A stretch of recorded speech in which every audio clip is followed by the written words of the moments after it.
उभे विठवारी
मने माझे तुका मने माझे हे जी सर्व सुख तुका मने माझे तुका मने माझे हे जी सर्व सुख तुका मने माझे तुका मने माझे हे जी सर्व सुख तुका मने माझे तुका मने माझे तुका मने माझे हे जी सर्व सुख तुका मने माझे तुका मने माझे हे जी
हेलो हेलो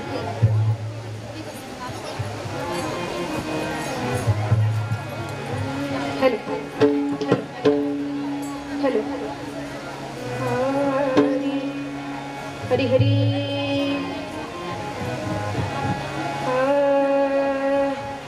हरी जय जय राम कृष्ण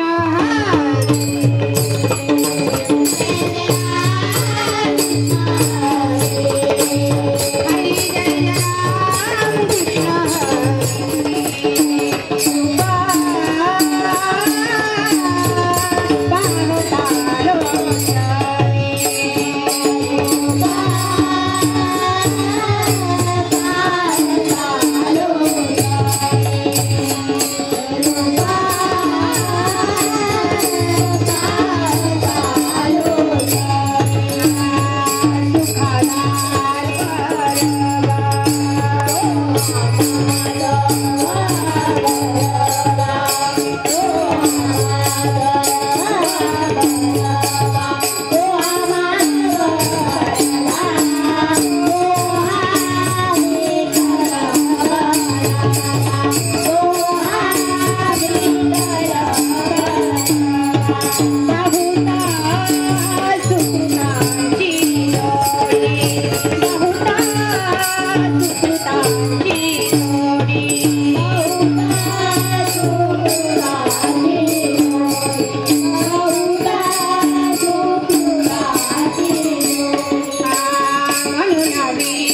Oh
वैकुंठितो ऐसे नाही कवड काही काल्याचे एकमेका देऊ मुखी एकमेका देऊ मुखी सुके घालू हुंबारी वैकुंठित ऐसे नाही कवड काही काल्याचे तुकवंत तुका म्हणे बाळवंत बरवे नीत उत्तम वैकुंठित ऐसे नाही कवड काही काल्याचे विठ्ठल विठ्ठल विठ्ठल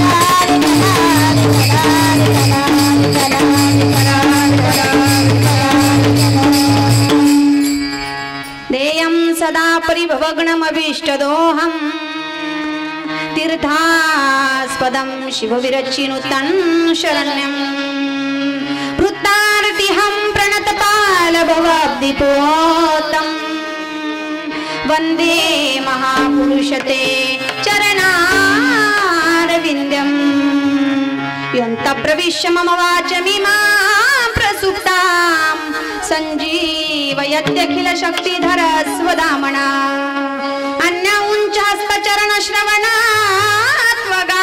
श्रवणात्वगादीन प्राणा नमो भगवते पुरुषाय तुभ्यं नमो विठ्ठला राजया पांडुरंगा नमो रुक्मिणी माऊली ज्ञानगंगा नमो पुंडलिका नमो चंद्रभागा नमस्कार माझा रुक्मिणी पांडुरंगा पांडुरंगा करू प्रथम नमः पांडुरंगा करू प्रथम नमः पांडुरंगा करू प्रथम नमः पांडुरंगा करू प्रथम नमः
पांडुरंगा करू प्रथम नमः पांडुरंगा दुसरी चरण संतांची त्यांच्या कृपादाने कथेचा विस्तारू बाबाजी सद्गुरु दास तुका अलंकापुरी रम्य सिंहासनस्थं पदं भोज तेजस्फुरदिक् प्रदेशं विधीन्द्रादि दैवे सदा स्तूयमानं समाधिस्थमूर्ति भजे ज्ञानदेवं ओम नमो ज्ञानेश्वरा करुणाकरा दयाळा तुमचा अनुग्रह लादलो पावन झालो चराचरी मी कलाकुसरी काहीच नेने बोलते वचने अतिभाविका तुमचा अनुग्रह लादलो पावन झालो चराचरी नमो सद्गुरु तुकया ज्ञानदीपा नमो सद्गुरु सच्चिदानंद रूपा नमो सद्गुरु भक्त कल्याण मूर्ती सद्गुरु भास्करा पूर्ण कीर्ती शरणागत दीनार्थे परित्राय परायणे मुक्ताबाई नमोस्तुते जय मुक्ताई श्री मुक्ताई जय मुक्ताई माऊली जय मुक्ताई श्री मुक्ताई जय मुक्ताई माऊली मुक्ताई श्री मुक्ताई जय मुक्ताई माऊली जय मुक्ताई जय मुक्ताई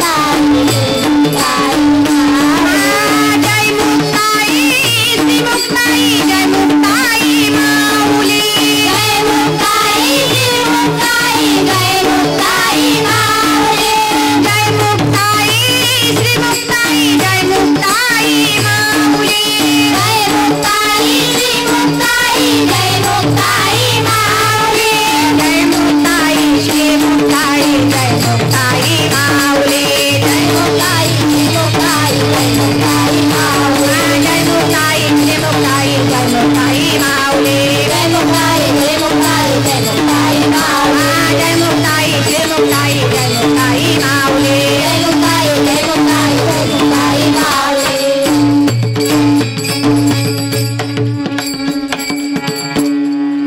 मस्तक हे पायावरी त्या वारकरी संतांच्या उपजोनिया पुढती येऊ काला खाऊ दही भात प्रस्तुत कीर्तन रूपी सेवेकरिता निवडलेला अभंग महान भगवत भक्त वैराग्याची महामूर्ती वैराग्याचं ज्वलंत प्रतीक असणारे सदेह वैकुंठाला जाणारे पंचमवेद निर्माते महाराष्ट्राचं भूषण जगद्गुरु जगद्वंदनीय तुकोबर आहे छत्रपती शिवाजी राजांनाही उपदेश करणारे आमच्या हातात माळ आमच्या गळ्यात माळ आणि हातात टाळ असणं हा आमचा परमार्थ आहे पण तुमच्या हातात ढाल आणि समशेर असणं हा तुमचा परमार्थ आहे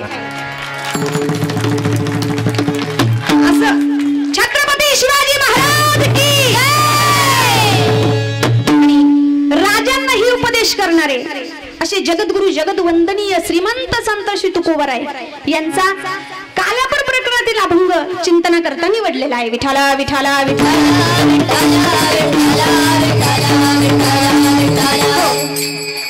अभंगावर चिंतन करण्यापूर्वी अल्पसा परिहार देणं महत्वपूर्ण आहे ते असं की जगाचा नियंता असा परमपिता परमेश्वर ज्याच्या सत्तेने अखिल विश्व चालतं ज्याच्या सत्तेबद्दल बोलत असताना असंही म्हटलं गेलेलं आहे गतीर भरता प्रभू साक्षी निवास शरणम श्रुवत प्रभव प्रलय स्थानम निधानम बीजमव्ययम किंवा योग्याची माऊली साधकाचा मायबाप विश्वाचे राजे अलंकापूर निवासी कैवल्य साम्राज्य चक्रवर्ती विश्व माऊली ज्ञानोबर आहे भगवान परमात्म्याच्या सत्तेबद्दल बोलत असताना असंही म्हणतात माझ्या प्रभूची सत्ता अशी आहे म्या बोलविला वेदू बोले म्या चालविला सूर्य चाले म्या हलविला पानू हाले जो जगाते चालित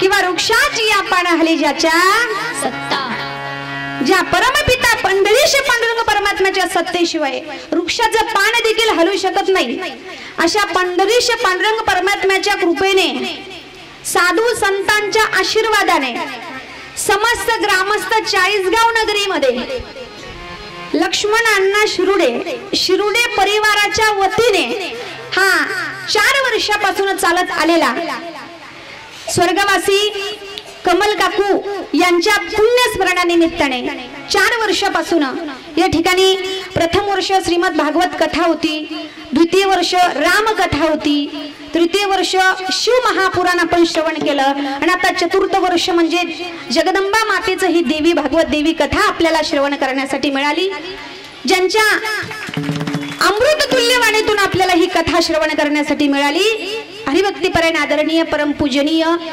घनश्याम शास्त्री जोशी गुरुजींच्या अमृत तुल्य वाणीतून आपल्याला कथा श्रवण करण्यासाठी मिळाली आणि अतिशय सुंदर कथा गुरुजी सांगत असतात पण या कथेचं, या नामयज्ञाचं हे भव्य आणि दिव्य असं आयोजन ज्या परिवाराने केलं तो म्हणजे परिवार म्हणजे आमचा लक्ष्मण अण्णा शिरोडे यांचा परिवार. आणि एकदा या गोड नियोजनाकरता जोराने टाळी होऊ द्या.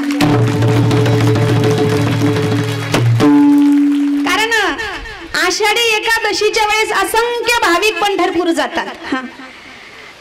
आपले चाळीसगावचे कर्तव्यनिष्ठ लाडके आमदार मंगेश दादा यांनी 6 तारखेला 9 तारखेला 2 गाड्या पंढरपूर जाण्यासाठी लावल्या होत्या वारकऱ्यांसाठी. पण जे निमित्ताने पंढरपूर या ठिकाणी जाऊ शकले नाहीत त्या वारकऱ्यांकरता, त्या भाविक भक्तांकरता, त्या श्रोतेजनांकरता आणि त्या मातृवर्ग, पितृवर्ग, आबालवृद्ध या सर्वांकरता आमच्या शिरोडे परिवाराने अण्णांनी ती पंढरी 40गाव मध्ये जाणली.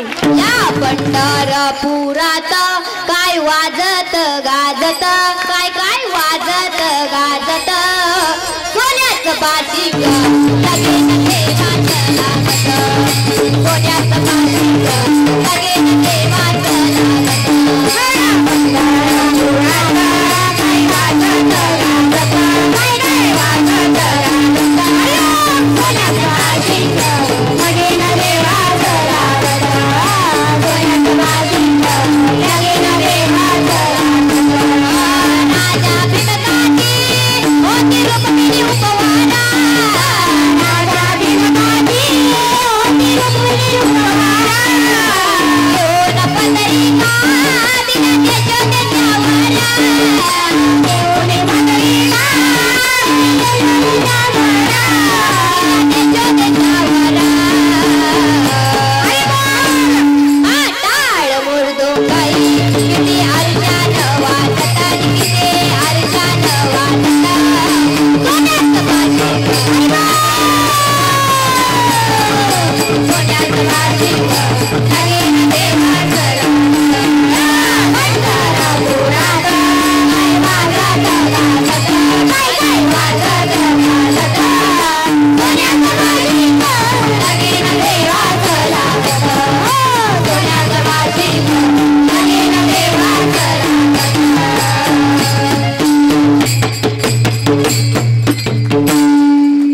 आमच्या ऋतुजा ताई करता एकदा टाळ्या होऊ द्या. अतिशय सुंदर या ठिकाणी पंढरपुराचा तो भगवान परमात्म्याच्या नामाचा गजर, तो आनंद या ठिकाणी आपल्या 40गाव नगरीमध्ये पाहायला मिळतोय. आणि खरंच एक कौतुकाने नाही पण स्वाभिमानाने बोलावं असं वाटतं महाराज. अण्णांचा हा जो परिवार आहे आज या ठिकाणी या कथेचा आनंद, हा सगळा परमार्थाचा भगवत नामाचा हा गाण्याचा आनंद पाहून असं वाटतं की पंढरपूर जायचं राहिलं ती खंत मनामध्ये होती. पण त्या विठ्ठलाला सांगावं, विठ्ठला अरे आम्ही तुला भेटण्यासाठी पंढरपूर नाही आलो, पण आम्ही 40गाव नगरीमध्ये पंढरपुराला तुझं दर्शन केलं. आणि असा सुंदर हा नामयज्ञ शिरोडे परिवाराच्या वतीने या ठिकाणी अण्णांनी आयोजित केला. खरंच अण्णांबद्दल जेवढं बोलावं तेवढं कमी आहे हो. अण्णांचा परिवार म्हणजे हे कौतुक नाही पण वस्तुस्थिती आहे. अण्णांचा परिवार, अण्णा 4 बंधू आहेत पण सर्वच बंधू अगदी निरोगी, निर्व्यसनी आणि सुदृढ जीवन जगताय. अण्णांच्या परिवारामध्ये भावाभावाचं जे संघटन आहे, भावाभावाची जी एकी आहे, मी म्हणत असते जगायचं कसं हे जर शिकायचं असेल तर रामायण पहा आणि मरायचं कसं हे शिकायचं असेल तर भागवत पहा. पण आज कलियुगामध्ये ज्वलंत उदाहरण आपल्याला अण्णांचा परिवार पाहायला मिळतो की भावाभावांचं संघटन कसं असावं, पित्याचं आणि पुत्राचं प्रेम कसं असावं. अण्णांनी जोही निर्णय घेतला असेल पण त्यांच्या 3ही मुलांनी आपल्या पित्याच्या प्रत्येक निर्णयामध्ये त्यांनी होकार दिला, पुढाकार घेतला, आज्ञेचं पालन केलं. असा आदर्श अण्णांचा परिवार आहे महाराज. अण्णांचा परिवार, अण्णांचे 3ही मुलं राम, लक्ष्मण, भरतासारखे 3ही मुलं आहेत. नवे अण्णांच्या सुना आहेत. अगदी अण्णांना मुलगी नाही पण अण्णांच्या लेकी म्हणजे मुलीचं काम, मुलीची आठवण मला तर वाटतं अण्णांच्या सुना अण्णांना येऊ देत नसतील. एवढ्या गोड सुना आहेत अण्णांच्या. या परिवाराला अगदी 2-3 वर्षापासून मी जवळून पाहिलं.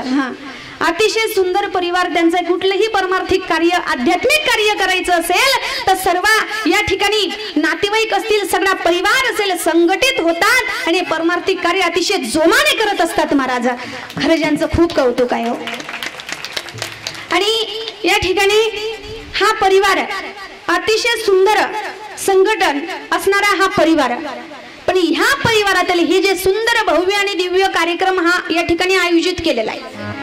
मी म्हणत असते अण्णांचा परिवार, अण्णांचे पुत्र खूप आज्ञाधारक आहेत, बापाच्या आज्ञेचं पालन करणारा आहेत. याला एक कारण असतं महाराज. एथ वडील जे जे करीती, बापाने जे जे केलं, अण्णांनी त्यांच्या जीवनामध्ये मातेची पित्याची सेवा अशा पद्धतीने केली की तेच संस्कार घेऊन त्यांचे लेकरं पुढे चालतायत. काही काही लोक म्हणतात ना, काय करावं ताई, एवढी इस्टेट, एवढी प्रॉपर्टी, एवढे बंगले बांधले, एवढा बँक बॅलन्स आहे, पण पोरं काय करावं, 4 पोरांची 4 कोटी रुपयाची 4 बंगले आहेत, पण आम्ही वेगळं राहतोय. काय केलं तुम्ही त्यांच्यासाठी? फक्त पैसाच कमवला. संस्काराची संपत्ती कमवायला तुम्ही कमी पडले. आणि ती संस्काराची संपत्ती अण्णांनी आपल्या परिवाराला देऊ केली महाराज. ती संस्काराची संपत्ती अण्णांनी ज्या पद्धतीने आपल्या भावांचं संघटन ठेवलं, आपल्या पित्यांची सेवा केली आणि तेच संस्कार घेऊन त्यांचे लेकरं, त्यांचे सुना, त्यांचे नातवंड, त्यांचा परिवार पुढे चालतोय महाराज. पण एवढा गोड, एवढा सुंदर परिवार, एवढं सुंदर कार्य त्यांचं. पण ह्या कार्यामध्ये थोडीशी एक उणीव राहिली. या परिवारातली जी मेन गृहमंत्री होती आमच्या स्वर्गवासी कमलबाई काकू. आणि काकूंचं आयुष्य म्हणतात ना, जो आवडे सर्व्याला तोची आवडे देवाला. आणि एवढं सुंदर कार्य त्यांचं, एवढा छान परिवार. पण काकूंना या ठिकाणी भगवान परमात्म्याने लवकर बोलवून घेतलं. पण ऐका ना, ज्या परिवारातली गृहमंत्री, ज्या परिवारातली मेन सदस्य, ज्या परिवारातली या ठिकाणी मेन व्यक्ती गेल्यानंतर त्या परिवारातला त्या व्यक्तीची उणीव कधीच कोणी भरून काढू शकत नाही हो. या ठिकाणी या घराची ग्रहलक्ष्मी गेली. ज्या घराची आई जात असते ना, आईची जागा जगामध्ये रंभेला सुद्धा घेता येत. आईची कमी आई जीवनामध्ये काय असते हो? आईची कमी जीवनामध्ये कधीच कुणी भरून काढू शकत नाही, कुणीच नाही. असं म्हणतात, आई डोक्यावरून हात फिरवते ना तेव्हा डोक्यावर केस येत असतात, आणि बाई डोक्यावरून हात फिरवते तेव्हा डोक्यावरचे केस उडत असतात. हे आई या परिवारातून निघून गेले. या आईचं, मी तर म्हणते आईची काहीतरी खूप मोठी पुण्याई असेल. म्हणून या आईने आपल्या लेकरांना असा संस्कार देण्यासाठी आपल्या पतींना जीवनामध्ये साथ दिली. पण ते निघून गेल्या. त्यांचे लेकरं त्यांच्या प्रेमा वाचून पोरके झाले, त्यांच्या सुना, त्यांचे नातवंड, आणि सर्वात महत्वाचं म्हणजे आमच्या अण्णांना ते एकटं करून गेल्या. मी तर म्हणते एक आपल्या जीवनातली अर्धांगिनी गेल्यानंतर बापासाठी, एका महत्वाच्या व्यक्तीसाठी सगळ्यात महत्वाचं कोण असतं? पत्नी गेल्यानंतर आपली मुलगी, आपली बहीण असते, आपली मुलगीच आपली आई असते. पण अण्णांच्या सुनांनी अण्णांच्या जीवनामध्ये ती लेकीची जागा सांभाळली महाराज, अण्णांच्या सुनांनी. कारण आईची माया ती शब्दात सांगता येत नाही.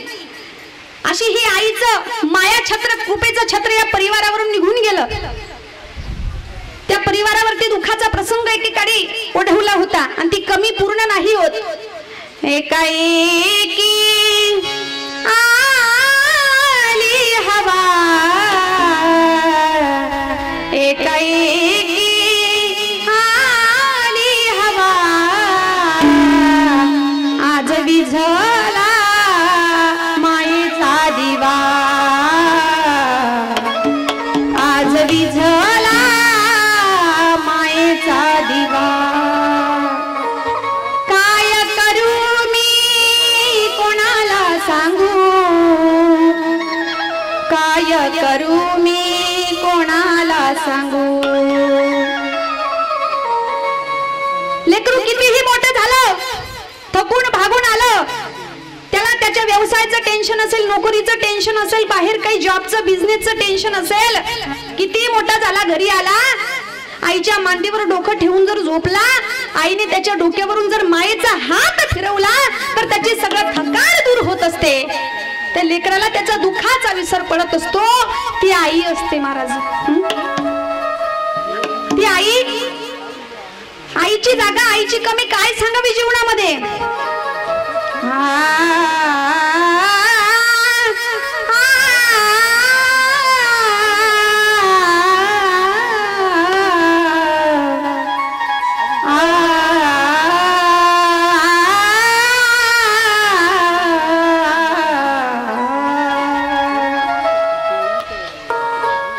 आईसारखं प्रेम जगात कोणीच नाही देतो, कोणीच नाही.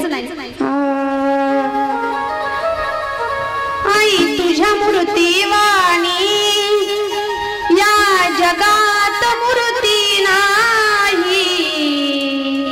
आई तुझ्या मूर्तीवाणी या जगात मूर्ती नाही. अनमोल जन्म दिलास गाई तुझे उपकार फिटणार ना. अनमोल जन्म दिलास गाई तुझे उपकार फिटणार कळत नाही.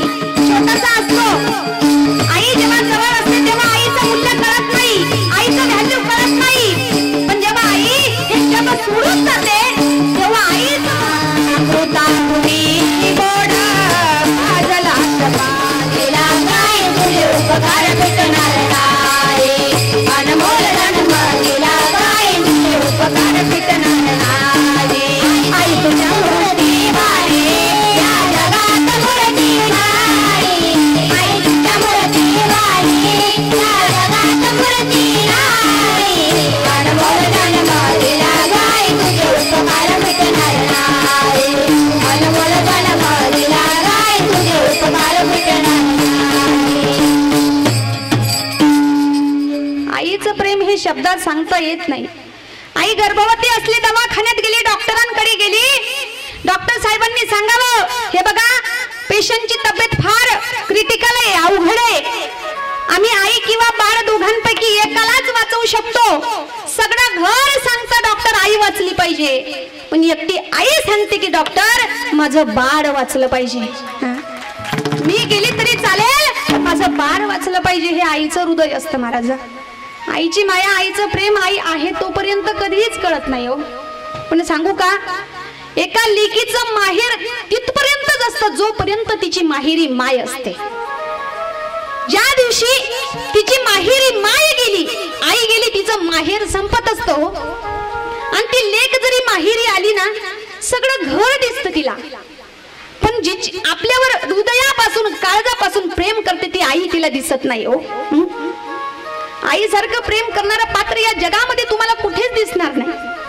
अशी ही आई जर जीवनातून निघून गेली, ती आई वाचून त्या माई वाचून परिवार पोरका होतो. त्यांची मुलं, त्यांच्या सुना, त्यांचे नातवंड पोरके होतात हो. आणि सर्वात जास्त महत्वाचं म्हणजे ज्या गृहमंत्रीची अर्धांगिनी गेली त्या माणसाचं अंतःकरण कुठे असेल, काय म्हणत असेल त्यांचं हृदय. आपल्या जीवनाची संगीनी गेली, आपली जीवन संगीनी गेली, आपली अर्धांगिनी गेली. पण मी कौतुकाने सांगेल अण्णांना की त्या अण्णांची अर्धांगिनी गेल्यावर सुद्धा स्वतःच्या अंतःकरणातलं दुःख त्यांनी बाजूला टाकलं आणि हा भव्य कार्यक्रम त्यांनी आपल्या गृहलक्ष्मीच्या निमित्ताने उभारला.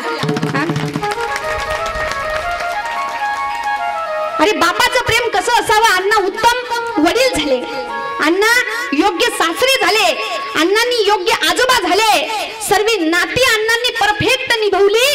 आणि जगात प्रत्येक माणूस पत्नीवर प्रेम करतो. पत्नी हयात आहे, पत्नी जिवंत आहे तोपर्यंत प्रत्येक माणूस पत्नीवर प्रेम करतो. पण पत्नी गेल्यानंतर सुद्धा पत्नीच्या नावावर पत्नीला उत्तम गती मिळावी, सद्गती मिळावी, योग्य योनी मिळावी एवढ्या करता पत्नीच्या नावावर लाखोने खर्च करणारा असा व्यक्ती अण्णांसारखा मी तर म्हणजे दुसरा नाही पाहिला असेल.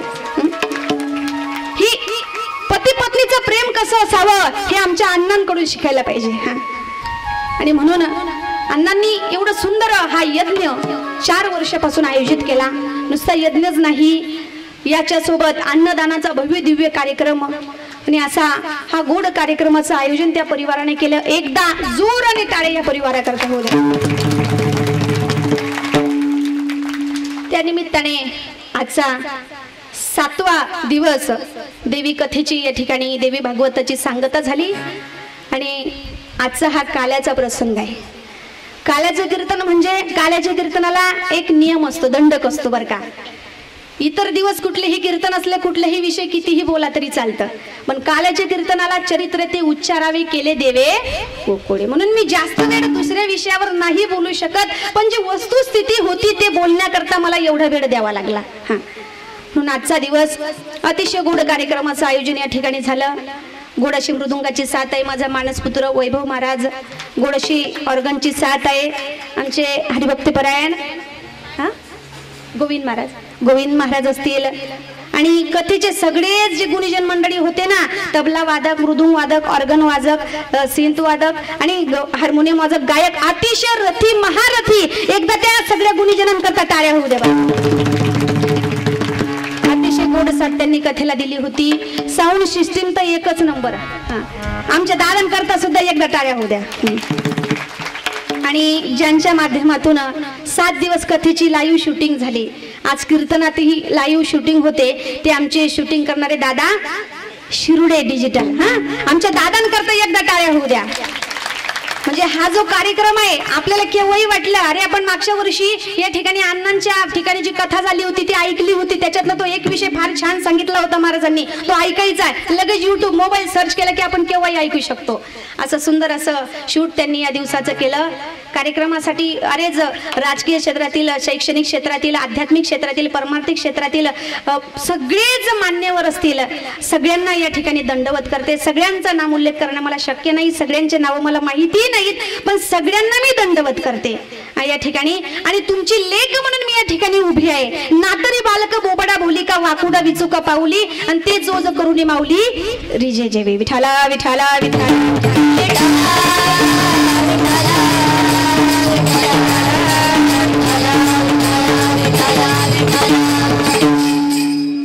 उपजोनिया पुढती येऊ, उपजोनिया पुढती येऊ, काला खाऊ दही भात. आजचं जे कीर्तन आहे अभंग जगद्गुरु तुकोबारायांचं आहे, अतिशय सुंदर आहे. आणि या अभंगामध्ये तुकोबारायांनी 2 प्रकारे आपली मत मांडणी केलेली आहे.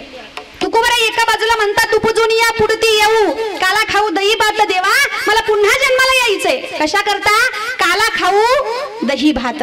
कालाच्या प्रसादाकरिता, कालाच्या आनंदाकरिता मला पुन्हा जन्माला यायचंय. हा तुकोबारायांचा एकीकडचा भाव आहे. आणि दुसऱ्या बाजूला पडताडून पाहिलं तर तुकोबाराय सांगतात देवा मला हा जन्म पुन्हा नको. काय सांगू गर्भीच्या यातना. ते गर्भवासाचे दुःख, तो त्रास, ते यातना, ते वेदना सहन करण्याची पुन्हा माझ्या ताकद नाही. या अशा प्रकारे 2 प्रकारे तुकोबारायांनी मत मांडणी केलेले. मग एका बाजूला तुकोबाराय मग आता या गर्भाच्या यातना, या वेदना, हा त्रास सहन करून पुन्हा जन्माला येण्याचा जो खटाटोप आहे तो कशा करीता हो? तुकोबारायांचे एक प्रमाण आहे, तुका म्हणे गर्भवासी सुखे घालावे आम्हासी. म्हणजे याच्यावरनं असं दिसून येतं की तुकोबारायांना पुन्हा जन्माला येण्याची अपेक्षा आहे. अशी 2 प्रकारे तुकोबारायांनी आपली मत मांडणी केलेली आहे. काल्याचा भाव मांडत असताना ऐक्याचा भाव सांगावा लागतो. जीव आणि शिव दोघं नामतत्व एकत्र आले की पुन्हा जन्माला येण्याची गरज भासत नाही. पुनरुपी जननम पुनरुपी मरणम पुनरुपी जननी जठरे शनम यह संसारे खलदुस्तारे कृपया पारे पाही मुरारे भज गोविंदम भज गोविंदम भज गोविंदम गोडमते. गोविंदाचं नामस्मरण केल्यानंतर पुन्हा जन्माला येण्याची गरज भासत नाही. शास्त्राने 2 मते सांगितली आहेत महाराज. 2 मते. माणसाला जन्माला येण्याकरिता माणसाच्या जन्माचं पाप आणि पुण्याचं पारड असतं. पाप जास्त झालं तर नरकाला जावं लागतं, पुण्य जास्त झालं तर स्वर्गाला जावं लागतं. तेही भागवतामध्ये, श्रीमद भागवत महापुराणामध्ये 28 प्रकारचे नरक सांगितलेत. आपण श्रीमद भागवत कथेमध्ये ऐकले असेल पहिल्या वर्षी. आता कोणत्या कोणत्या नरकात काय काय भोगावं लागतं हे सांगायला आपल्याला वेळ नाही.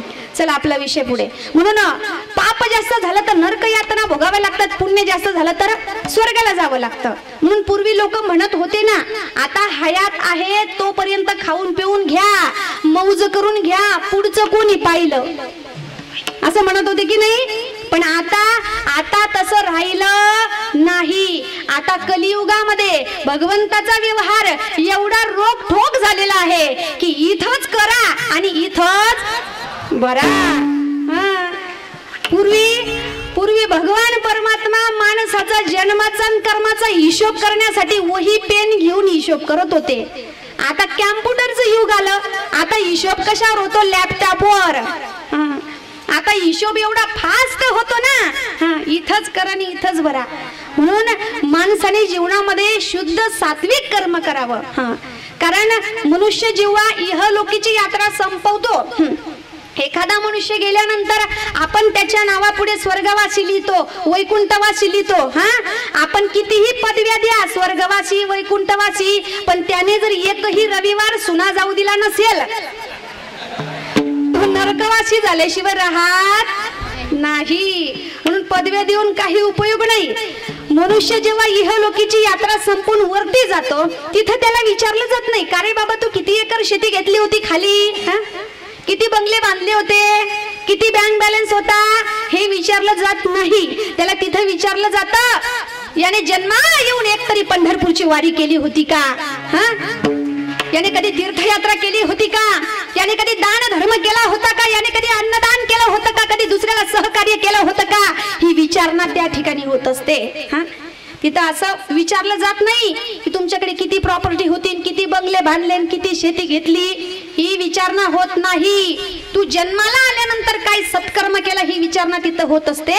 तू एक तरी पंढरपूरची वारी केली होती का, जन्मास एवढी पहारे पंढरी नाचा महाद्वारी विठ्ठलाच्या.